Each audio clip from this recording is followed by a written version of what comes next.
हाँ जी बेटे, ਆਪਾਂ ਨਵਾਂ ਟੌਪਿਕ +1 ਵਾਲੇ ਵਿਦਿਆਰਥੀਓ ਨਵਾਂ ਟੌਪਿਕ ਸ਼ੁਰੂ ਕਰਨ ਜਾ ਰਹੇ ਹਾਂ। ਵਪਾਰ ਦੇ ਉਦੇਸ਼ ਯਾਨੀ ਆਬਜੈਕਟਿਵਸ ਆਫ ਬਿਜ਼ਨਸ।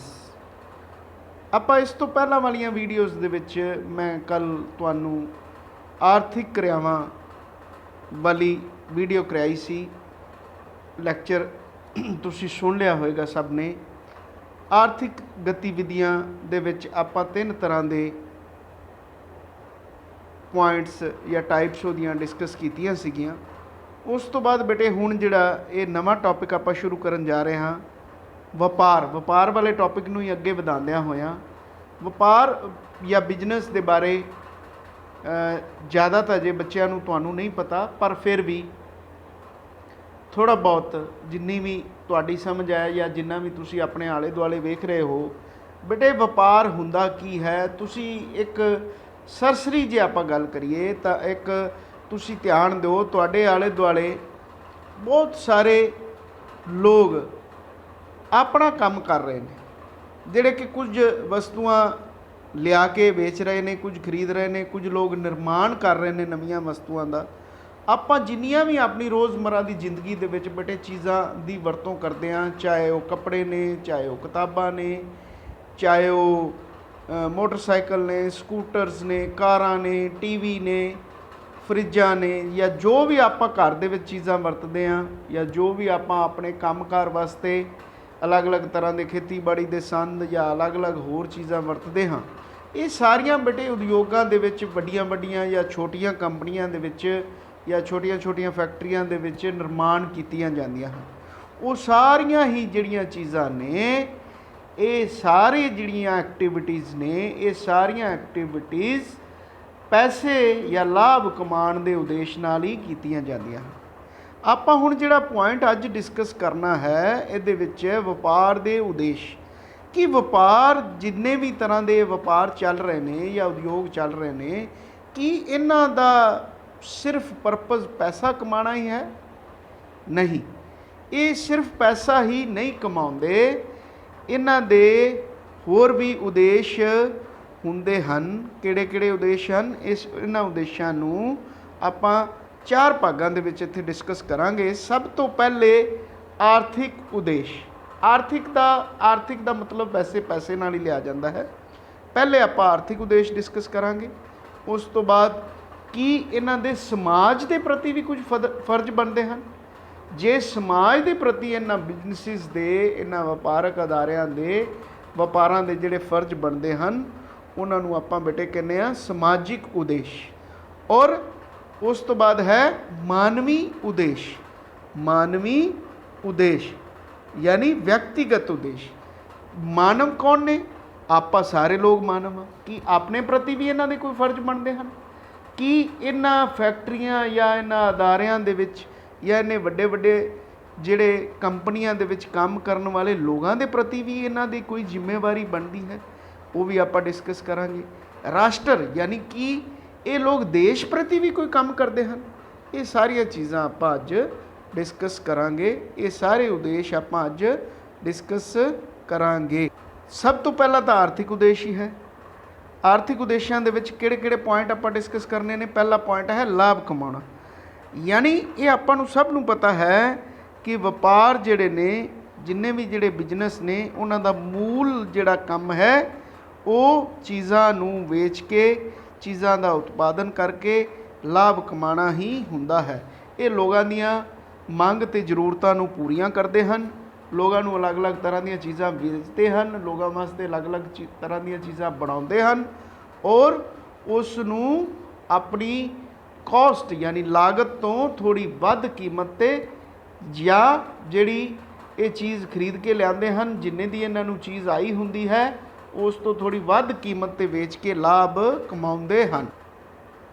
ਨੈਕਸਟ ਜੋ ਪੁਆਇੰਟ ਆਪਾਂ ਡਿਸਕਸ ਕਰਦੇ ਹਾਂ ਕਿ ਇਹ ਸਿਰਫ ਆਰਥਿਕ ਲਾਭ ਲਈ ਕੰਮ ਕਰਦੇ ਹਨ? ਨਹੀਂ, ਆਰਥਿਕ ਲਾਭ ਤੋਂ ਇਲਾਵਾ ਸਭ ਤੋਂ ਵੱਡੀ ਗੱਲ ਹੁੰਦੀ ਹੈ ਹੋਂਦ। ਇਹ ਜਿਹੜੇ ਵੀ ਫੈਕਟਰੀਆਂ ਜਾਂ ਜਿਹੜੀਆਂ ਵੀ ਕੰਪਨੀਆਂ ਜਾਂ ਜਿਹੜੀਆਂ ਵੀ ਦੁਕਾਨਦਾਰ ਹੁੰਦੇ ਨੇ, ਸਭ ਤੋਂ ਪਹਿਲਾ ਕੰਮ ਇਹਨਾਂ ਦਾ ਹੁੰਦਾ ਹੈ ਬਾਜ਼ਾਰ ਦੇ ਮੁਤਾਬਕ ਆਪਣੇ ਆਪ ਨੂੰ ਢਾਲਣਾ ਔਰ ਆਪਣੀ ਹੋਂਦ ਨੂੰ ਯਾਨੀ ਆਪਣੇ ਬਿਜ਼ਨਸ ਨੂੰ ਬਚਾਉਣਾ। ਜਿਵੇਂ ਹੁਣ ਤੁਸੀਂ ਦੇਖਿਆ ਹੋਊਗਾ ਲੋਕਡਾਊਨ ਹੋ ਗਿਆ। ਲੋਕਡਾਊਨ ਦੇ ਵਿੱਚ ਬਹੁਤ ਸਾਰੇ ਦੁਕਾਨਾਂ ਫੈਕਟਰੀਆਂ ਦਾ ਕੰਮ ਬੰਦ ਹੋ ਗਿਆ ਔਰ ਬਹੁਤ ਸਾਰੀਆਂ ਕੰਪਨੀਆਂ, ਹੋ ਸਕਦਾ ਜਿਹੜੀਆਂ ਛੋਟੀਆਂ ਕੰਪਨੀਆਂ ਹੋਣ ਜਿਨ੍ਹਾਂ ਨੇ ਲੋਨ ਲਏ ਹੋਣ ਉਹ ਫੇਲ ਹੋ ਗਏ ਹੋਣ, ਉਹਨਾਂ ਦੇ ਕੰਮ ਬੰਦ ਹੋ ਗਏ ਹੋਣ, ਕਿਉਂਕਿ 3-3 4-4 ਮਹੀਨੇ ਕੋਈ ਕੰਮ ਨਹੀਂ ਚੱਲਿਆ। ਔਰ ਸਭ ਤੋਂ ਪਹਿਲਾ ਕੰਮ ਹੁੰਦਾ ਹੈ ਆਪਣੀ ਹੋਂਦ ਨੂੰ ਬਚਾਉਣਾ। ਤਾਂ ਇਹ ਕੋਸ਼ਿਸ਼ ਕਰਦੇ ਹਨ ਇਸ ਤਰ੍ਹਾਂ ਕੰਮ ਕੀਤਾ ਜਾਵੇ ਤਾਂ ਕਿ ਦੇਸ਼ ਦੇ ਵਿੱਚ ਜਾਂ ਜਿਸ ਵੀ ਜਗ੍ਹਾ 'ਤੇ ਕੰਮ ਕਰ ਰਹੇ ਨੇ ਉੱਥੇ ਇਹਨਾਂ ਦਾ ਕੰਮ ਚੱਲਦਾ ਰਹੇ ਔਰ ਇਹਨਾਂ ਦੀ ਹੋਂਦ ਬਰਕਰਾਰ ਰਹੇ। ਇਹ ਸਭ ਤੋਂ ਪਹਿਲਾ ਕੰਮ ਹੁੰਦਾ ਹੈ। ਜੇ ਹੋਂਦ ਬਰਕਰਾਰ ਰਹੇਗੀ ਤਾਂ ਹੀ ਲਾਭ ਕਮਾਉਣਗੇ, ਜੇ ਦੁਕਾਨਾਂ ਚਲਦੀਆਂ ਰਹਿਣਗੀਆਂ ਤਾਂ ਹੀ ਲਾਭ ਕਮਾਉਣਗੇ। ਤਾਂ ਇਹ ਵੀ ਇੱਕ ਤਰ੍ਹਾਂ ਨਾਲ ਆਰਥਿਕ ਉਦੇਸ਼ ਹੀ ਹੈ, ਆਪਣੀ ਹੋਂਦ ਨੂੰ ਬਰਕਰਾਰ ਰੱਖਣਾ। ਨੈਕਸਟ ਪੁਆਇੰਟ ਹੈ ਵਾਧਾ ਕਰਨਾ। ਹੁਣ ਦੇਖੋ, ਹਰ ਵਿਅਕਤੀ ਜਿਹੜਾ ਵੀ ਕੋਈ ਵੀ ਕੰਮ ਕਰ ਰਿਹਾ ਹੈ ਉਹ ਤਰੱਕੀ ਕਰਨਾ ਚਾਹੁੰਦਾ ਹੈ। ਤਾਂ ਇਹ ਵੀ ਚਾਹੁੰਦੇ ਨੇ ਟਾਈਮ ਦੇ ਨਾਲ ਨਾਲ ਜਿਵੇਂ ਜਿਵੇਂ ਇਹਨਾਂ ਦਾ ਟਾਈਮ ਪੈਂਦਾ ਜਾਂਦਾ ਹੈ, ਦੁਕਾਨ ਇਹਨਾਂ ਦੀ ਜ਼ਿਆਦਾ ਚੱਲੇ, ਫੈਕਟਰੀ ਛੋਟੀ ਤੋਂ ਹੋਰ ਵੱਡੀ ਹੋ ਜਾਵੇ, ਤਾਂ ਇਹ ਸਾਰੇ ਲੋਕ ਲਾਭ ਕਮਾਉਣ ਦੇ ਨਾਲ ਨਾਲ ਆਪਣੀਆਂ ਕੰਪਨੀਆਂ ਜਾਂ ਆਪਣੀਆਂ ਫੈਕਟਰੀਆਂ ਜਾਂ ਆਪਣੀਆਂ ਦੁਕਾਨਾਂ ਨੂੰ ਹੋਰ ਵੱਡੇ ਤੋਂ ਵੱਡਾ ਵਾਧਾ ਕਰਨਾ ਚਾਹੁੰਦੇ ਹਨ। ਨੈਕਸਟ ਪੁਆਇੰਟ ਹੈ ਬਾਜ਼ਾਰਾਂ ਦੀ ਸਥਾਪਨਾ। ਯਾਨੀ ਦੇਖੋ ਕਈ ਵਾਰੀ ਕੀ ਹੁੰਦਾ ਹੈ, ਕਈ ਚੀਜ਼ਾਂ ਦੀ ਮਾਰਕੀਟ ਪਹਿਲਾਂ ਤੋਂ ਨਹੀਂ ਹੁੰਦੀ। ਮਾਰਕੀਟ ਦਾ ਮਤਲਬ ਕਈ ਚੀਜ਼ਾਂ ਮਾਰਕੀਟ ਦੇ ਵਿੱਚ ਇਹੋ ਜਿਹੀਆਂ ਨਵੀਆਂ ਆਉਂਦੀਆਂ ਨੇ ਜਿਨ੍ਹਾਂ ਦੀ ਮਾਰਕੀਟ ਨੂੰ ਬਣਾਉਣਾ ਪੈਂਦਾ ਹੈ ਐਡਵਰਟਾਈਜ਼ਮੈਂਟ ਦੇ ਰਾਹੀਂ। ਉਹ ਵੇਖੋ, ਐਡਵਰਟਾਈਜ਼ਮੈਂਟ ਦੇ ਰਾਹੀਂ ਆਪਾਂ ਬਹੁਤ ਸਾਰੀਆਂ ਚੀਜ਼ਾਂ ਅੱਜ ਕੱਲ੍ਹ ਫੇਸਬੁੱਕ 'ਤੇ, ਵਟਸਐਪ 'ਤੇ ਬੜੀਆਂ ਚੀਜ਼ਾਂ ਐਸੀਆਂ ਦੇਖਦੇ ਹਾਂ ਜਿਹੜੀਆਂ ਕਿ ਪਹਿਲਾਂ ਨਹੀਂ ਸਨ ਹੁੰਦੀਆਂ। ਜਿਵੇਂ ਹੁਣ ਪਹਿਲੇ ਵੇਖੋ ਮੋਬਾਈਲ ਨਹੀਂ ਹੁੰਦੇ ਸਨ, ਹੁਣ ਮੋਬਾਈਲ ਨਵੇਂ ਚੱਲ ਗਏ ਤਾਂ ਮੋਬਾਈਲ ਦੀ ਮਾਰਕੀਟ ਨਵੀਂ ਇੱਕ ਤਰ੍ਹਾਂ ਨਾਲ ਇਜਾਦ ਹੋ ਗਈ। ਕੁਝ ਚੀਜ਼ਾਂ ਐਸੀਆਂ ਨੇ ਜਿਹੜੀਆਂ ਪਹਿਲਾਂ ਹੁੰਦੀਆਂ ਸਨ ਹੁਣ ਬੰਦ ਹੋ ਗਈਆਂ। ਤਾਂ ਇਹ ਸਮੇਂ ਤੇ ਆਪਦੇ ਆਪ ਨੂੰ ਅਪਗ੍ਰੇਡ ਵੀ ਕਰਦੇ ਰਹਿੰਦੇ ਹਨ। ਜਿਵੇਂ ਹੁਣ ਤੁਸੀਂ ਬਹੁਤ ਸਾਰੇ ਬੱਚਿਆਂ ਨੇ ਵੇਖੋ, ਬਲੈਕ ਐਂਡ ਵਾਈਟ ਟੀਵੀ ਹੁੰਦੇ ਸੀ, ਬੰਦ ਹੋ ਗਏ। ਟੀਵੀ ਹੁੰਦੇ ਸੀ, ਉਹ ਬੰਦ ਹੋ ਗਏ। LCDs ਹੁੰਦੀਆਂ ਸੀ, ਉਹ ਬੰਦ ਹੋ ਗਈਆਂ। ਜਿਵੇਂ ਪਹਿਲਾਂ ਵੱਡੇ ਕੈਮਰੇ ਹੁੰਦੇ ਸੀ, ਉਹ ਬੰਦ ਹੋ ਗਏ। ਘੜੀਆਂ ਲੋਕ ਘੱਟ ਯੂਜ਼ ਕਰਨ ਲੱਗ ਗਏ। ਬਹੁਤ ਸਾਰੀਆਂ ਐਸੀਆਂ ਚੀਜ਼ਾਂ ਨੇ ਜਿਹੜੀਆਂ ਪਹਿਲਾਂ ਹੁੰਦੀਆਂ ਸਨ ਹੁਣ ਨਹੀਂ ਹੁੰਦੀਆਂ। ਹੁਣ ਲੋਕ ਉਹ ਚੀਜ਼ਾਂ ਬੰਦ ਹੋ ਗਈਆਂ, ਲੋਕਾਂ ਨੇ ਨਵੇਂ ਪਾਸੇ ਵੱਲ ਆਪਣੇ ਬਿਜ਼ਨਸ ਮੋੜ ਲਏ। ਇਹਨਾਂ ਲੋਕਾਂ ਨੂੰ ਮਾਰਕੀਟ ਦੇ ਹਿਸਾਬ ਨਾਲ ਆਪਣੇ ਆਪ ਨੂੰ ਅਪਡੇਟ ਰੱਖਣਾ ਪੈਂਦਾ ਹੈ। ਜਿਹੜਾ ਵੀ ਦੁਕਾਨਦਾਰ ਜਾਂ ਫੈਕਟਰੀ ਵਾਲਾ ਆਪਣੇ ਆਪ ਨੂੰ ਅਪਡੇਟ ਨਹੀਂ ਰੱਖਦਾ ਉਹ ਮਾਰਕੀਟ ਦੇ ਵਿੱਚ ਪਿਛੜ ਜਾਂਦਾ ਹੈ ਜਾਂ ਉਹਦਾ ਕੰਮ ਫੇਲ ਹੋ ਜਾਂਦਾ ਹੈ। ਤਾਂ ਇਸ ਨੂੰ ਆਪਣੀ ਹੋਂਦ ਨੂੰ ਬਰਕਰਾਰ ਰੱਖਣ ਲਈ ਇਹਨਾਂ ਨੂੰ ਮਾਰਕੀਟ ਦਾ ਵੀ ਪੂਰਾ ਖਿਆਲ, ਬਾਜ਼ਾਰ ਦਾ ਪੂਰਾ ਖਿਆਲ ਰੱਖਣਾ ਪੈਂਦਾ ਹੈ ਵੀ ਕਿਹੜੀ ਚੀਜ਼ ਮਾਰਕੀਟ ਦੇ ਵਿੱਚ ਨਵੀਂ ਆਈ ਹੈ, ਉਹਦੇ ਮੁਤਾਬਕ ਇਸ ਨੂੰ ਆਪਣੇ ਆਪ ਨੂੰ ਅਪਗ੍ਰੇਡ ਕਰਨਾ ਪੈਂਦਾ ਹੈ। ਤਕਨੀਕੀ ਸੁਧਾਰ, ਨਵੀਂ ਟੈਕਨੋਲੋਜੀ, ਹਰ ਵਿਅਕਤੀ ਇਹ ਚਾਹੁੰਦਾ ਹੈ, ਹਰ ਦੁਕਾਨਦਾਰ ਇਹ ਚਾਹੁੰਦਾ ਹੈ ਵੀ ਨਵੀਂ ਤੋਂ ਨਵੀਂ ਟੈਕਨੋਲੋਜੀ। ਜਿਵੇਂ ਪਹਿਲਾਂ ਸਾਰੇ ਕੰਮ ਬਿਨਾਂ ਕੰਪਿਊਟਰ ਤੋਂ ਹੁੰਦੇ ਸੀ, ਹੁਣ ਹਰ ਵਿਅਕਤੀ ਆਪਣੇ ਆਪ ਨੂੰ ਅਪਡੇਟ ਕਰ ਰਿਹਾ। ਦੇਖੋ, ਪਹਿਲਾਂ ਬਿੱਲ ਕੱਟਣ ਵਾਲੀਆਂ ਵੀ ਮਸ਼ੀਨਾਂ ਆ ਗਈਆਂ। ਅੱਜ ਕੱਲ੍ਹ ਮਸ਼ੀਨਾਂ ਡੈਬਿਟ ਕ੍ਰੈਡਿਟ ਕਾਰਡ ਦੇ ਰਾਹੀਂ ਲੋਕ ਪਰਚੇਜ਼ਿੰਗ ਕਰ ਰਹੇ ਨੇ। ਤਾਂ ਨਵੀਂ ਟੈਕਨੋਲੋਜੀ ਦੇ ਹਿਸਾਬ ਨਾਲ ਜਿਹੜੇ ਦੁਕਾਨਦਾਰ ਆਪਣੇ ਆਪ ਨੂੰ ਅਪਡੇਟ ਕਰਦੇ ਰਹਿੰਦੇ ਹਨ ਉਹ ਜ਼ਿਆਦਾ ਆਰਥਿਕ ਲਾਭ ਕਮਾਉਂਦੇ ਹਨ। ਇਸ ਤੋਂ ਨੈਕਸਟ ਪੁਆਇੰਟ ਹੈ ਸੰਸਾਧਨਾਂ ਦਾ ਸਰਵਉੱਚਤਮ ਪ੍ਰਯੋਗ ਜਾਂ ਉਪਯੋਗ ਕਰਨਾ, ਯਾਨੀ ਆਪਟੀਮਮ ਯੂਟੀਲਾਈਜੇਸ਼ਨ ਆਫ ਰਿਸੋਰਸਿਸ। ਇਹ ਵੇਖੋ, ਹਰ ਵਿਅਕਤੀ ਜਿਹੜਾ ਵੀ ਕੋਈ ਦੁਕਾਨਦਾਰ ਹੈ ਉਹਨੇ ਜਿੰਨੀ ਆਪਣੀ ਪੈਸੇ ਦੀ ਇਨਵੈਸਟਮੈਂਟ ਕੀਤੀ ਹੈ, ਕਿਉਂਕਿ ਵਪਾਰ ਕੋਈ ਵੀ ਬੇਟੇ ਪੈਸੇ ਦੀ ਇਨਵੈਸਟਮੈਂਟ ਤੋਂ ਬਿਨਾਂ ਨਹੀਂ ਹੁੰਦਾ। ਪੈਸਾ ਉਹਨੇ ਲਗਾਇਆ ਹੁੰਦਾ ਹੈ, ਉਸਨੇ ਉਹਦੇ ਤੋਂ ਪ੍ਰੋਫਿਟ ਕਮਾਉਣਾ ਹੀ ਹੈ। ਤਾਂ ਉਸ ਦੀ ਕੋਸ਼ਿਸ਼ ਹੁੰਦੀ ਹੈ ਮੇਰੇ ਖਰਚੇ ਘੱਟ ਤੋਂ ਘੱਟ ਹੋਣ ਔਰ ਮੈਂ ਸਸਤੇ ਤੋਂ ਸਸਤੀਆਂ ਲਾਗਤ 'ਤੇ ਚੀਜ਼ਾਂ ਨੂੰ ਤਿਆਰ ਕਰਾਂ ਔਰ ਆਪਣੇ ਜੋ ਵੀ ਉਹਦੇ ਕੋਲੇ ਪ੍ਰਬੰਧ ਹੈ ਜਾਂ ਜੋ ਵੀ ਰਿਸੋਰਸਿਸ ਨੇ ਉਹਨਾਂ ਨੂੰ ਬਿਲਕੁਲ ਵੇਸਟ ਨਾ ਹੋਣ ਦੇਵਾਂ।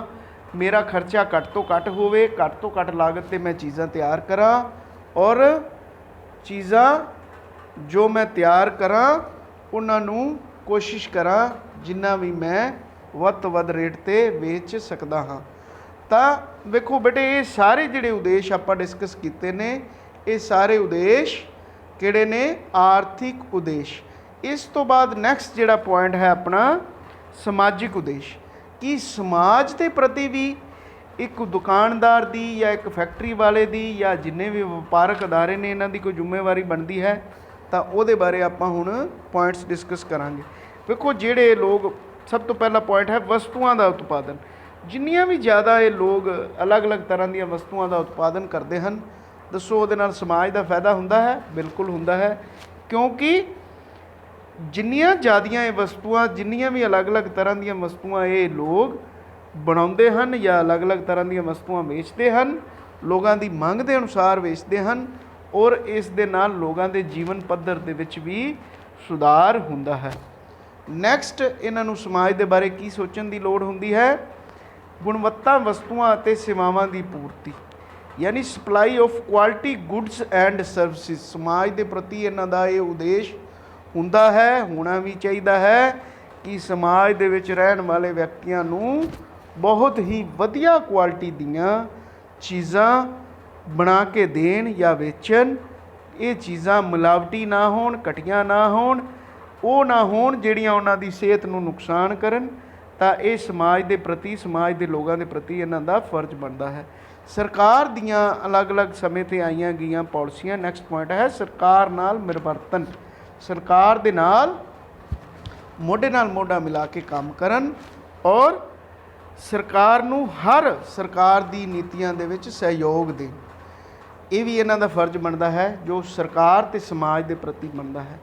ਨੈਕਸਟ, ਵਧੇਰੇ ਰੁਜ਼ਗਾਰ ਦੇ ਮੌਕੇ ਪੈਦਾ ਕਰਨਾ। ਵੇਖੋ ਜੇ ਜਿੰਨੇ ਵੀ ਉਦਯੋਗ ਨੇ, ਹੁਣ ਵੇਖੋ ਹਰ ਵਿਅਕਤੀ ਇਹ ਚਾਹੁੰਦਾ ਹੈ ਕਿ ਮੈਨੂੰ ਨੌਕਰੀ ਮਿਲ ਜਾਵੇ। ਵੇਖੋ ਇੰਨੇ ਵੱਡੇ ਦੇਸ਼ ਦੇ ਵਿੱਚ ਬੇਟੇ ਹਰ ਵਿਅਕਤੀ ਨੂੰ ਨੌਕਰੀ ਨਹੀਂ ਦਿੱਤੀ ਜਾ ਸਕਦੀ, ਔਰ ਨੌਕਰੀ ਮਿਲਣੀ ਕਿੱਥੇ ਹੈ? ਅਲੱਗ-ਅਲੱਗ ਤਰ੍ਹਾਂ ਦੀਆਂ ਫੈਕਟਰੀਆਂ ਦੇ ਵਿੱਚ, ਅਲੱਗ-ਅਲੱਗ ਤਰ੍ਹਾਂ ਦੀਆਂ ਕੰਪਨੀਆਂ ਦੇ ਵਿੱਚ ਬਹੁਤ ਸਾਰੇ ਲੋਕ। ਵੇਖੋ ਤਾਂ ਹੀ ਆਪਣਾ ਦੇਸ਼ ਤਰੱਕੀ ਕਰ ਸਕਦਾ ਹੈ ਜਿਸ ਦੇਸ਼ ਦੇ ਵਿੱਚ ਸਭ ਤੋਂ ਵੱਧ ਰੁਜ਼ਗਾਰ ਪੈਦਾ ਕੀਤੇ ਜਾਂਦੇ ਹਨ, ਰੁਜ਼ਗਾਰ ਪੈਦਾ ਹੁੰਦੇ ਹਨ। ਤਾਂ ਕਿਉਂ ਪੈਦਾ ਹੁੰਦੇ ਹਨ ਰੁਜ਼ਗਾਰ ਉਸ ਵੇਲੇ ਪੈਦਾ ਹੁੰਦੇ ਹਨ ਜਦੋਂ ਬਹੁਤ ਸਾਰੀਆਂ ਬਹੁਤ ਵੱਡੀਆਂ ਫੈਕਟਰੀਆਂ ਔਰ ਰੁਜ਼ਗਾਰ ਸਿਰਜਣ ਵਾਲੀਆਂ ਫੈਕਟਰੀਆਂ ਇਸ ਦੇਸ਼ ਦੇ ਵਿੱਚ ਲੱਗਣ। ਔਰ ਇਹ ਬਿਜ਼ਨਸ ਅਦਾਰੇ ਜਿਹੜੇ ਨੇ ਕੋਸ਼ਿਸ਼ ਕਰਦੇ ਨੇ ਵੀ ਸਮਾਜ ਦੇ ਵਿੱਚ ਵੱਡੀਆਂ ਫੈਕਟਰੀਆਂ ਲਗਾਈਆਂ ਜਾਣ ਤਾਂ ਕਿ ਲੋਕਾਂ ਨੂੰ ਰੁਜ਼ਗਾਰ ਦੇ ਮੌਕੇ ਮਿਲ ਸਕਣ। ਇਸ ਤੋਂ ਇਲਾਵਾ ਬੇਟੇ ਸਮਾਜ ਸੇਵਾ ਦੇ ਵੱਡੀਆਂ ਫੈਕਟਰੀਆਂ ਨੂੰ ਨਾ ਸਰਕਾਰ ਦਾ ਇੱਕ ਰੂਲ ਹੁੰਦਾ ਹੈ ਵੀ ਤੁਸੀਂ ਜਿਹੜੇ ਪੈਸੇ ਕਮਾ ਰਹੇ ਹੋ ਉਹਦੇ ਵਿੱਚੋਂ ਕੁਝ ਹਿੱਸਾ ਤੁਹਾਨੂੰ ਸਮਾਜ ਦੇ ਲੇਖੇ ਲਾਣਾ ਪਵੇਗਾ। ਯਾਨੀ ਤੁਸੀਂ ਹਸਪਤਾਲਾਂ ਨੂੰ ਦਾਨ ਕਰੋ, ਸਕੂਲਾਂ ਨੂੰ ਦਾਨ ਕਰੋ, ਵਾਤਾਵਰਣ ਦੀ ਸੰਭਾਲ ਕਰੋ, ਸਵੱਛ ਭਾਰਤ ਅਭਿਆਨ ਜਿਵੇਂ ਆਪਣਾ ਚੱਲਦਾ ਹੈ ਉਹਦੇ ਵਿੱਚ ਪੈਸੇ ਲਗਾਓ, ਲੋਕਾਂ ਜਿੱਥੇ ਵੀ ਲੋੜ ਹੈ ਉੱਥੇ ਲੋਕਾਂ ਦੀ ਹੈਲਪ ਕਰੋ। ਜੇ ਇਹ ਲੋਕ ਉਹਨਾਂ ਲੋਕਾਂ ਦੀ ਹੈਲਪ ਕਰਦੇ ਹਨ, ਬਿਜ਼ਨਸਮੈਨ ਲੋਕ ਜਦੋਂ ਲੋਕਾਂ ਦੀ ਹੈਲਪ ਕਰਦੇ ਹਨ ਤਾਂ ਸਰਕਾਰ ਇਹਨਾਂ ਨੂੰ ਟੈਕਸਾਂ ਤੋਂ ਵੀ ਛੋਟ ਦਿੰਦੀ ਹੈ। ਔਰ ਸਮਾਜ ਦੇ ਪ੍ਰਤੀ ਇੱਕ ਹੋਰ ਬਹੁਤ ਵੱਡਾ ਫਰਜ਼ ਇਹ ਬਣਦਾ ਹੈ ਵੀ ਤੁਸੀਂ ਜਿਹੜਾ ਵੀ ਵਪਾਰਕ ਅਦਾਰਾ ਚਲਾਉਂਦੇ ਹੋ, ਚਾਹੇ ਉਹ ਫੈਕਟਰੀ ਹੈ, ਉਹ ਕਿਸੇ ਵੀ ਤਰ੍ਹਾਂ ਦੇ ਨਾਲ ਪ੍ਰਦੂਸ਼ਣ ਨਾ ਫੈਲਾਉਂਦੀ ਹੋਵੇ, ਵਾਤਾਵਰਣ ਨੂੰ ਨੁਕਸਾਨ ਨਾ ਪਹੁੰਚਾਉਂਦੀ ਹੋਵੇ ਤਾਂ ਕਿ ਲੋਕਾਂ ਦੀ ਸਿਹਤ ਦਾ ਨੁਕਸਾਨ ਨਾ ਹੋਵੇ। ਇਸ ਤੋਂ ਬਾਅਦ ਬੇਟੇ ਨੈਕਸਟ ਪੁਆਇੰਟ ਹੈ ਮਾਨਵੀ ਉਦੇਸ਼। ਕਿ ਇਹਨਾਂ ਦੇ ਜਿਹੜੀਆਂ ਫੈਕਟਰੀਆਂ ਨੇ ਜਾਂ ਜਿਹੜੇ ਵਪਾਰਕ ਅਦਾਰੇ ਨੇ, ਕਿ ਇਹਨਾਂ ਦੇ ਵਿੱਚ ਜਿਹੜੇ ਲੋਕ ਕੰਮ ਕਰਦੇ ਨੇ ਇਹਨਾਂ ਦੇ ਪ੍ਰਤੀ ਵੀ ਇਹਨਾਂ ਦੀਆਂ ਕੁਝ ਜ਼ਿੰਮੇਵਾਰੀਆਂ ਬਣਦੀਆਂ ਨੇ? ਬਿਲਕੁਲ ਬਣਦੀਆਂ ਨੇ।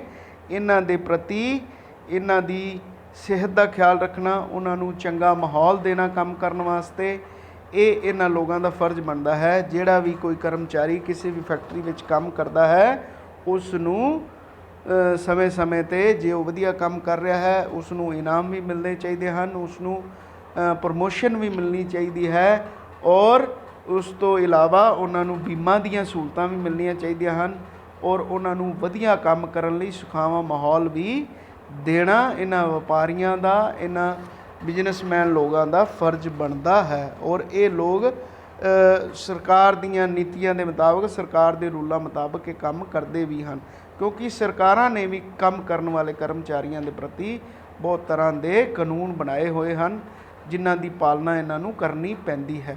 ਨੈਕਸਟ ਬੇਟੇ ਪੁਆਇੰਟ ਹੈ ਉਪਭੋਗਤਾਵਾਂ ਦੀ ਤਸੱਲੀ। ਉਪਭੋਗਤਾ ਸ਼ਬਦ ਸ਼ਾਇਦ ਤੁਸੀਂ ਪਹਿਲੀ ਵਾਰੀ ਸੁਣਿਆ ਹੈ। ਉਪਭੋਗਤਾ ਸ਼ਬਦ ਹੁੰਦਾ ਬੇਟੇ ਉਹ ਲੋਕ ਉਪਭੋਗਤਾ ਹੁੰਦੇ ਨੇ ਜਿਹੜੇ ਕੰਪਨੀਆਂ ਜਾਂ ਫੈਕਟਰੀਆਂ ਜਾਂ ਬਿਜ਼ਨਸ ਮੈਨਾਂ ਤੋਂ ਜਾਂ ਦੁਕਾਨਾਂ ਤੋਂ ਚੀਜ਼ਾਂ ਖਰੀਦਦੇ ਨੇ। ਯਾਨੀ ਆਪਾਂ ਸਾਰੇ ਲੋਕ ਉਪਭੋਗਤਾ ਹਾਂ, ਕਿਉਂਕਿ ਜਿੰਨੀਆਂ ਵੀ ਚੀਜ਼ਾਂ ਫੈਕਟਰੀਆਂ ਦੁਆਰਾ ਬਣਾਈਆਂ ਜਾਂਦੀਆਂ ਹਨ ਉਹ ਸਾਰੀਆਂ ਚੀਜ਼ਾਂ ਆਪਾਂ ਲੋਕ ਹੀ ਖਰੀਦਦੇ ਹਾਂ। ਤਾਂ ਉਪਭੋਗਤਾਵਾਂ ਦੀ ਲੋੜ, ਸਵਾਦ, ਪਸੰਦ, ਰੁਚੀਆਂ ਦੇ ਅਨੁਸਾਰ ਚੀਜ਼ਾਂ ਦਾ ਨਿਰਮਾਣ ਕਰਨਾ ਔਰ ਉਹਨਾਂ ਨੂੰ ਬਣਦਾ ਸਤਿਕਾਰ ਦੇਣਾ ਔਰ ਉਹਨਾਂ ਨੂੰ ਵਧੀਆ ਚੀਜ਼ਾਂ ਪ੍ਰੋਵਾਈਡ ਕਰਵਾਉਣਾ, ਉਪਭੋਗਤਾਵਾਂ ਦੀ ਤਸੱਲੀ ਕਰਵਾਉਣੀ ਵੀ ਇਹਨਾਂ ਲੋਕਾਂ ਦਾ ਫਰਜ਼ ਬਣਦਾ ਹੈ। ਅੰਸ਼ ਧਾਰਕਾਂ ਦੀ ਤਸੱਲੀ ਕਰਵਾਉਣੀ। ਅੰਸ਼ ਧਾਰਕ ਬੇਟੇ ਹੁੰਦੇ ਨੇ ਜਿਹੜੇ ਵੱਡੀਆਂ ਵੱਡੀਆਂ ਕੰਪਨੀਆਂ ਹੁੰਦੀਆਂ ਨੇ ਨਾ, ਇਹਨਾਂ ਦੇ ਵਿੱਚ ਲੋਕ ਸ਼ੇਅਰ ਖਰੀਦਦੇ ਨੇ, ਯਾਨੀ ਲੋਕ ਇਹਨਾਂ ਦੇ ਹਿੱਸੇਦਾਰ ਬਣ ਜਾਂਦੇ ਨੇ। ਅੱਗੇ ਅੱਗੇ ਜਦੋਂ ਆਪਾਂ ਪੜ੍ਹਾਂਗੇ ਤੁਹਾਨੂੰ ਅੰਸ਼ ਧਾਰਕ ਜਾਂ ਸ਼ੇਅਰ ਹੋਲਡਰ ਅੱਜ ਸ਼ਾਇਦ ਇਹ ਨਾ ਸਮਝ ਆਵੇ, ਪਰ ਜਿਵੇਂ ਜਿਵੇਂ ਆਪਾਂ ਕਾਮਰਸ ਦੀ ਪੜ੍ਹਾਈ ਕਰਾਂਗੇ, ਬਿਜ਼ਨਸ ਦੀ ਪੜ੍ਹਾਈ ਕਰਾਂਗੇ ਤਾਂ ਉਵੇਂ ਉਵੇਂ ਇਹ ਚੀਜ਼ਾਂ ਤੁਹਾਨੂੰ ਸਾਰੀਆਂ ਸਮਝ ਆ ਜਾਣਗੀਆਂ। ਅੰਸ਼ ਧਾਰਕਾਂ ਦੀ ਤਸੱਲੀ ਕਰਵਾਉਣੀ ਜਾਂ ਸੈਟਿਸਫੈਕਸ਼ਨ ਆਫ ਸ਼ੇਅਰ ਹੋਲਡਰਸ, ਯਾਨੀ ਜਿਨ੍ਹਾਂ ਲੋਕਾਂ ਨੇ ਤੁਹਾਡੇ ਬਿਜ਼ਨਸ ਦੇ ਵਿੱਚ ਪੈਸਾ ਲਗਾਇਆ ਹੋਇਆ ਹੈ, ਜਿਹੜੇ ਤੁਹਾਡੇ ਬਿਜ਼ਨਸ ਦੇ ਹਿੱਸੇਦਾਰ ਹਨ, ਉਹਨਾਂ ਦੇ ਪੈਸੇ ਦਾ ਖਿਆਲ ਰੱਖਣਾ ਵੀ ਵੱਡੀਆਂ ਕੰਪਨੀਆਂ ਦੀ ਜ਼ਿੰਮੇਵਾਰੀ ਬਣਦੀ ਹੈ। ਸਰਕਾਰ ਲਈ ਮਦਦਗਾਰ। ਇਹ ਲੋਕ ਸਰਕਾਰ ਲਈ ਕਿਵੇਂ ਮਦਦਗਾਰ ਹੁੰਦੇ ਹਨ? ਸਰਕਾਰਾਂ ਨੂੰ ਇਹ ਲੋਕ ਬੇਟੇ ਸਭ ਤੋਂ ਜ਼ਿਆਦਾ ਟੈਕਸ ਗੌਰਮੈਂਟ ਨੂੰ ਬਿਜ਼ਨਸ ਤੋਂ ਹੀ ਮਿਲਦਾ ਹੈ। ਤੁਸੀਂ ਲੋਕ, ਆਪਾਂ ਲੋਕ ਸਭ ਤੋਂ ਜ਼ਿਆਦਾ ਟੈਕਸ ਦਿੰਦੇ ਹਾਂ। ਤੁਸੀਂ ਲੋਕ ਕਈ ਵਾਰੀ ਸੋਚਦੇ ਹੋ ਵੀ ਅਸੀਂ ਤਾਂ ਕਦੇ ਕੋਈ ਟੈਕਸ ਨਹੀਂ ਦਿੱਤਾ। ਨਹੀਂ ਬੇਟੇ, ਸਭ ਲੋਕ ਟੈਕਸ ਦਿੰਦੇ ਹਨ। ਸਭ ਲੋਕ ਟੈਕਸ ਕਿਵੇਂ ਦਿੰਦੇ ਹਨ? ਕਿਉਂਕਿ ਜਿੰਨੀਆਂ ਵੀ ਆਪਾਂ ਚੀਜ਼ਾਂ ਖਰੀਦਦੇ ਹਾਂ ਉਹਨਾਂ 'ਤੇ ਟੈਕਸ ਦੁਕਾਨਦਾਰ ਲੋਕ, ਫੈਕਟਰੀਆਂ ਵਾਲੇ ਲੋਕ ਇਕੱਠਾ ਕਰਕੇ ਗੌਰਮੈਂਟ ਨੂੰ, ਸਰਕਾਰ ਨੂੰ ਜਮ੍ਹਾਂ ਕਰਵਾਉਂਦੇ ਹਨ। ਉਹੀ ਪੈਸਾ ਸਰਕਾਰਾਂ ਬਾਅਦ ਵਿੱਚ ਆਪਣੇ 'ਤੇ ਖਰਚਦੀਆਂ ਹਨ। ਇਹ ਸਾਰਾ ਪੈਸਾ ਆਪਣਾ ਹੀ ਹੁੰਦਾ ਹੈ ਜੋ ਸਰਕਾਰਾਂ ਦੇ ਨੁਮਾਇੰਦਿਆਂ ਦੁਆਰਾ ਆਪਣੇ 'ਤੇ ਬਾਅਦ ਵਿੱਚ ਖਰਚਿਆ ਜਾਂਦਾ ਹੈ। ਨੈਕਸਟ ਬੇਟੇ ਪੁਆਇੰਟ ਹੈ, ਚੌਥਾ ਉਦੇਸ਼ ਹੈ ਰਾਸ਼ਟਰੀ ਉਦੇਸ਼। ਕੀ ਰਾਸ਼ਟਰ? ਰਾਸ਼ਟਰ ਦਾ ਮਤਲਬ ਦੇਸ਼। ਦੇਸ਼ ਦੇ ਪ੍ਰਤੀ ਵੀ ਇਹਨਾਂ ਦੀ ਕੋਈ ਜ਼ਿੰਮੇਵਾਰੀ ਬਣਦੀ ਹੈ। ਰਾਸ਼ਟਰੀ ਕੋਸ਼ਿਸ਼ਾਂ ਦੀ ਮਦਦ ਕਰਨਾ, ਯਾਨੀ ਕੋਈ ਵੀ ਕੰਮ ਐਸਾ ਨਾ ਕਰਨਾ ਜੋ ਆਪਣੇ ਦੇਸ਼ ਦੇ ਖਿਲਾਫ ਜਾਂਦਾ ਹੋਵੇ। ਜਿਵੇਂ ਹੁਣ ਤੁਸੀਂ ਵੇਖਿਆ ਹੋਵੇਗਾ ਬਹੁਤ ਸਾਰੀਆਂ ਚਾਈਨੀਜ਼ ਐਪ ਬੰਦ ਕਰ ਦਿੱਤੀਆਂ ਗਈਆਂ ਨੇ, ਕਿਉਂਕਿ ਇਹ ਐਸੇ ਬਿਜ਼ਨਸ ਸੀ ਜੋ ਆਪਣੇ ਦੇਸ਼ ਨੂੰ ਨੁਕਸਾਨ ਪਹੁੰਚਾ ਰਹੇ ਸੀ। ਤਾਂ ਸਰਕਾਰ ਦੇ ਉਦੇਸ਼ਾਂ ਦੇ ਮੁਤਾਬਕ ਦੇਸ਼ ਨੂੰ ਜਿਹੜੀਆਂ ਚੀਜ਼ਾਂ ਨੁਕਸਾਨ ਪਹੁੰਚਾ ਰਹੀਆਂ ਹਨ, ਇਹ ਆਪਣਾ ਡਾਟਾ, ਜੋ ਆਪਾਂ ਇਹਨਾਂ ਦੇ ਵਿੱਚ ਡਾਟਾ ਫੀਡ ਕਰ ਰਹੇ ਸੀ, ਉਹ ਡਾਟਾ ਚੋਰੀ ਕਰਕੇ ਲੈ ਜਾ ਰਹੇ ਸੀ ਔਰ ਉਹਨਾਂ ਨੂੰ, ਉਸ ਡਾਟੇ ਨੂੰ ਆਪਣੇ ਖਿਲਾਫ ਹੀ ਯੂਜ਼ ਕਰਦੇ ਨੇ ਇਹ ਲੋਕ। ਤਾਂ ਇਹ ਕੋਈ ਵੀ ਬਿਜ਼ਨਸ ਹੈ ਉਸ ਦਾ ਇਹ ਫਰਜ਼ ਬਣਦਾ ਹੈ ਕਿ ਉਹ ਦੇਸ਼ ਦੀ ਜਿਹੜੀ ਸੁਰੱਖਿਆ ਦੇ ਲਈ ਖਤਰਾ ਨਾ ਹੋਵੇ, ਕਿਉਂਕਿ ਦੇਸ਼ ਪ੍ਰਤੀ ਹਰ ਬਿਜ਼ਨਸ ਦਾ ਇਹ ਫਰਜ਼ ਬਣਦਾ ਹੈ। ਇਸ ਤੋਂ ਬਾਅਦ ਹੈ ਛੋਟੇ ਉਦਮ, ਯਾਨੀ ਜਿਹੜੀਆਂ ਛੋਟੀਆਂ ਛੋਟੀਆਂ ਫੈਕਟਰੀਆਂ ਨੇ ਉਹਨਾਂ ਨੂੰ ਵੱਡੀਆਂ ਫੈਕਟਰੀਆਂ ਜਾਂ ਵੱਡੇ ਘਰਾਣਿਆਂ ਦੁਆਰਾ, ਵੈਸੇ ਅੱਜ ਕੱਲ੍ਹ ਹੋ ਨਹੀਂ ਰਿਹਾ ਐਵੇਂ, ਵੱਡੇ ਘਰਾਣੇ ਛੋਟੇ ਘਰਾਣਿਆਂ ਨੂੰ ਖਾ ਰਹੇ ਹਨ। ਹੋਣਾ ਬਲਕਿ ਐਵੇਂ ਚਾਹੀਦਾ ਹੈ ਕਿ ਵੱਡੇ ਜਿਹੜੇ ਬਿਜ਼ਨਸ ਘਰਾਣੇ ਹਨ ਉਹਨਾਂ ਨੂੰ ਛੋਟੇ ਜਿਹੜੇ ਵਪਾਰਕ ਉਦਮ ਹਨ ਜਾਂ ਜਿਹੜੀਆਂ ਛੋਟੀਆਂ ਫੈਕਟਰੀਆਂ ਹਨ ਉਹਨਾਂ ਦੇ ਤੋਂ ਮਾਲ ਲੈ ਕੇ ਉਹਨਾਂ ਨੂੰ ਵੀ ਉਤਸ਼ਾਹਿਤ ਕਰਨਾ ਚਾਹੀਦਾ ਹੈ, ਤਾਂ ਕਿ ਹਰ ਤਰ੍ਹਾਂ ਦੇ ਸਮਾਜ ਵਿੱਚ ਰਹਿੰਦੇ ਲੋਕ ਜਾਂ ਛੋਟੇ ਦੁਕਾਨਦਾਰ, ਵੱਡੇ ਦੁਕਾਨਦਾਰ ਔਰ ਛੋਟੀਆਂ ਫੈਕਟਰੀਆਂ ਵਾਲੇ ਅਤੇ ਵੱਡੀਆਂ ਫੈਕਟਰੀਆਂ ਵਾਲੇ, ਸਭ ਦਾ ਹੀ ਭਲਾ ਹੋਣਾ ਚਾਹੀਦਾ ਹੈ, ਤਾਂ ਕਿ ਸਾਰੇ ਲੋਕ ਆਪਣੇ ਪਰਿਵਾਰ ਵਧੀਆ ਪਾਲ ਸਕਣ। ਰਾਸ਼ਟਰੀ ਸਵੈ ਸਮਰੱਥਾ ਅਤੇ ਨਿਰਯਾਤ ਵਿਕਾਸ। ਦੇਖੋ ਕੋਈ ਵੀ ਦੇਸ਼ ਬੇਟੇ, ਨਿਰਯਾਤ ਸ਼ਬਦ ਤੁਸੀਂ ਛੋਟੀਆਂ ਕਲਾਸਾਂ ਦੇ ਵਿੱਚ ਸੁਣਿਆ ਹੋਵੇਗਾ। ਨਿਰਯਾਤ ਦਾ ਮਤਲਬ ਹੁੰਦਾ ਹੈ ਵੀ ਕੋਈ ਵੀ ਦੇਸ਼ ਵਧੀਆ ਜਾਂ ਵੱਡਾ ਕੋਈ ਦੇਸ਼ ਕਿਵੇਂ ਹੁੰਦਾ ਹੈ, ਜਿਸ ਦੇਸ਼ ਦੇ ਵਿੱਚੋਂ ਬਹੁਤ ਸਾਰੀਆਂ ਚੀਜ਼ਾਂ ਬਣ ਕੇ ਬਾਹਰਲੇ ਦੇਸ਼ਾਂ ਨੂੰ ਜਾਣ, ਤਾਂ ਬਾਹਰ ਦੇ ਦੇਸ਼ਾਂ ਦੇ ਵਿੱਚੋਂ ਜਦੋਂ ਆਪਾਂ ਚੀਜ਼ਾਂ ਵੇਚਦੇ ਹਾਂ ਤਾਂ ਆਪਣੇ ਦੇਸ਼ ਦੇ ਵਿੱਚੋਂ ਵੱਧ ਤੋਂ ਵੱਧ ਨਿਰਯਾਤ ਹੋਵੇ। ਨਿਰਯਾਤ ਦਾ ਮਤਲਬ ਹੁੰਦਾ ਆਪਣੇ ਦੇਸ਼ 'ਚੋਂ ਵੱਧ ਤੋਂ ਵੱਧ ਸਮਾਨ ਬਣ ਕੇ ਦੂਜੇ ਦੇਸ਼ਾਂ ਵਿੱਚ ਜਾਵੇ, ਤਾਂ ਕਿ ਦੂਜੇ ਦੇਸ਼ਾਂ ਦਾ ਪੈਸਾ ਆਪਣੇ ਦੇਸ਼ ਵਿੱਚ ਆ ਜਾਵੇ। ਤਾਂ ਜਿੰਨਾ ਜ਼ਿਆਦਾ ਕਿਸੇ ਦੇਸ਼ ਦਾ ਨਿਰਯਾਤ ਵੱਧਦਾ ਹੈ, ਜਿੰਨਾ ਕੋਈ ਸਮਾਨ ਬਣ ਕੇ ਬਾਹਰਲੇ ਦੇਸ਼ਾਂ ਨੂੰ ਜਾਂਦਾ ਹੈ, ਓਨਾ ਹੀ ਆਪਣੇ ਦੇਸ਼ ਦੀ ਆਰਥਿਕਤਾ ਨੂੰ, ਇਕੋਨਮੀ ਨੂੰ ਫਾਇਦਾ ਹੁੰਦਾ ਹੈ, ਆਪਣੇ ਦੇਸ਼ ਦੀ ਤਰੱਕੀ ਹੁੰਦੀ ਹੈ। ਜਿੰਨਾ ਹੀ ਸਮਾਨ ਆਪਾਂ ਬਾਹਰਲੇ ਦੇਸ਼ਾਂ 'ਚੋਂ ਮੰਗਾ ਕੇ ਖਰੀਦਦੇ ਹਾਂ, ਜਿਵੇਂ ਆਪਾਂ ਚਾਈਨਾ ਤੋਂ ਪਿੱਛੇ ਬਹੁਤ ਸਾਰਾ ਮਾਲ ਮੰਗਾ ਰਹੇ ਸੀ, ਚਾਈਨਾ ਤੋਂ ਬਹੁਤ ਸਾਰਾ ਮਾਲ ਆਪਾਂ ਉਸ ਨੂੰ ਕਹਿੰਦੇ ਹਾਂ ਆਯਾਤ ਕਰਨਾ। ਜਿੰਨਾ ਆਪਾਂ ਸਮਾਨ ਬਾਹਰਲੇ ਦੇਸ਼ਾਂ 'ਚੋਂ ਮੰਗਾਉਂਦੇ ਹਾਂ ਤਾਂ ਆਪਣਾ ਸਾਰਾ ਪੈਸਾ ਬਾਹਰਲੇ ਦੇਸ਼ਾਂ ਵਿੱਚ ਚਲਾ ਜਾਂਦਾ ਹੈ, ਉਨਾ ਹੀ ਆਪਣਾ ਦੇਸ਼ ਗਰੀਬ ਹੋ ਜਾਂਦਾ ਹੈ। ਜਿੰਨੀਆਂ ਆਪਾਂ ਵੱਧ ਤੋਂ ਵੱਧ ਚੀਜ਼ਾਂ ਬਣਾ ਕੇ ਬਾਹਰਲੇ ਦੇਸ਼ਾਂ ਨੂੰ ਭੇਜਦੇ ਹਾਂ, ਪੈਸਾ ਬਾਹਰਲੇ ਦੇਸ਼ਾਂ 'ਚੋਂ ਆਪਣੇ ਦੇਸ਼ ਵਿੱਚ ਆਉਂਦਾ ਹੈ ਤਾਂ ਆਪਣਾ ਦੇਸ਼ ਅਮੀਰ ਹੁੰਦਾ ਹੈ। ਜਦੋਂ ਆਪਾਂ ਬਾਹਰਲੇ ਦੇਸ਼ਾਂ ਦੀਆਂ ਬਣੀਆਂ ਹੋਈਆਂ ਚੀਜ਼ਾਂ ਖਰੀਦਦੇ ਹਾਂ ਤਾਂ ਆਪਣਾ ਪੈਸਾ ਬਾਹਰਲੇ ਦੇਸ਼ਾਂ ਵਿੱਚ ਚਲਾ ਜਾਂਦਾ ਹੈ, ਉਨਾ ਹੀ ਆਪਣਾ ਦੇਸ਼ ਗਰੀਬ ਹੁੰਦਾ ਹੈ। ਤਾਂ ਆਪਣਾ ਇਹ ਫਰਜ਼ ਬਣਦਾ ਹੈ ਆਪਾਂ ਲੋਕ ਵੱਧ ਤੋਂ ਵੱਧ ਕੰਮ ਕਰੀਏ ਔਰ ਵੱਧ ਤੋਂ ਵੱਧ ਵਸਤੂਆਂ ਦਾ ਨਿਰਮਾਣ ਕਰੀਏ, ਔਰ ਬਾਹਰਲੇ ਦੇਸ਼ਾਂ ਦੇ ਵਿੱਚ, ਕਿਉਂਕਿ ਆਪਣਾ ਦੇਸ਼ ਬਹੁਤ ਵੱਡਾ ਹੈ, ਆਬਾਦੀ ਬਹੁਤ ਜ਼ਿਆਦਾ ਹੈ, ਆਪਾਂ ਲੋਕ ਬਹੁਤ ਸਾਰੀਆਂ ਵਸਤੂਆਂ ਦਾ ਨਿਰਮਾਣ ਕਰੀਏ। ਇਹ ਬਿਜ਼ਨਸ ਜਿਹੜੇ ਅਦਾਰੇ ਨੇ ਬਹੁਤ ਸਾਰੀਆਂ ਵਸਤੂਆਂ ਦਾ ਨਿਰਮਾਣ ਕਰਨ ਔਰ ਵੱਧ ਤੋਂ ਵੱਧ ਸਮਾਨ ਬਣਾ ਕੇ ਬਾਹਰਲੇ ਦੇਸ਼ਾਂ ਵਿੱਚ ਭੇਜਣ ਤਾਂ ਕਿ ਆਪਣੇ ਦੇਸ਼ ਦਾ ਫਾਇਦਾ ਹੋਵੇ। ਤਾਂ ਬੇਟੇ ਇਹ ਸਾਰੇ ਹੀ ਪੁਆਇੰਟਸ ਆਪਾਂ ਡਿਸਕਸ ਕੀਤੇ ਨੇ। ਕਿਹੜੇ ਕਿਹੜੇ ਪੁਆਇੰਟਸ ਨੇ? ਆਰਥਿਕ ਉਦੇਸ਼, ਸਮਾਜਿਕ ਉਦੇਸ਼, ਮਾਨਵੀ ਉਦੇਸ਼ ਔਰ ਰਾਸ਼ਟਰੀ ਉਦੇਸ਼। ਯਾਨੀ ਇਹ ਜਿਹੜੇ ਵਪਾਰਕ ਅਦਾਰੇ ਨੇ, ਇਹਨਾਂ ਦਾ ਸਿਰਫ ਪੈਸੇ ਕਮਾਉਣਾ ਹੀ ਮਕਸਦ ਨਹੀਂ ਹੈ, ਇਹਨਾਂ ਦਾ ਮਕਸਦ ਦੇਸ਼ ਦੇ ਵਿੱਚ ਤਰੱਕੀ ਅਤੇ ਖੁਸ਼ਹਾਲੀ ਲਿਆਉਣਾ ਵੀ ਹੈ।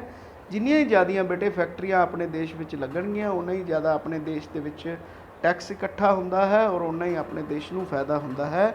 ਤਾਂ ਇਹ ਆਪਣੇ ਕਿਹੜੇ ਕਿਹੜੇ ਉਦੇਸ਼ ਹਨ? ਕਿਹੜੇ ਕਿਹੜੇ ਉਦੇਸ਼ ਆਪਾਂ ਕੀਤੇ ਹਨ? ਹਾਂਜੀ ਬੇਟੇ ਬੋਲੋ। ਆਰਥਿਕ ਉਦੇਸ਼, ਸਮਾਜਿਕ ਉਦੇਸ਼, ਮਾਨਵੀ ਉਦੇਸ਼ ਅਤੇ ਰਾਸ਼ਟਰੀ ਉਦੇਸ਼।